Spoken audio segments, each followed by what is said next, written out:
This is a screening session for new army recruits on the outskirts of Mogadishu. These young men will undergo 12 months of training before they're deployed to bases across the country. But their task isn't an easy one, fighting a militant group that's been trying to overthrow Somalia's internationally backed government for 7 years.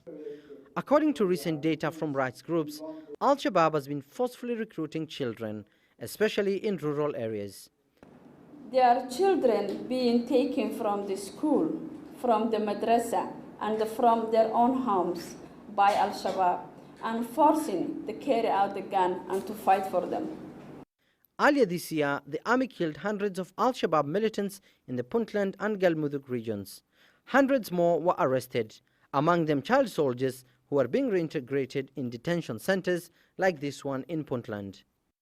Children should not be punished because of their past or their affiliations, but instead should be supported so that they can have a brighter future. In 2015, Somalia ratified the UN Convention on the Rights of the Child, a treaty that protects the political, economic and social rights of people under the age of 18.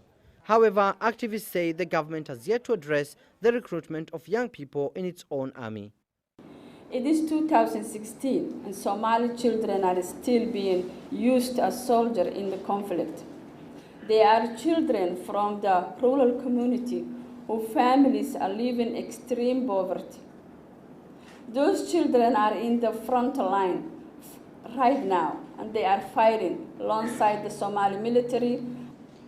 When the federal government of Somalia ratified the Convention on the Rights of the Child, it affirmed its commitment to protecting and ensuring children's rights and to being held accountable before the international community, and that all grave violations against children, particularly recruitment into armed groups and sexual violence, be swiftly investigated and their perpetrators prosecuted.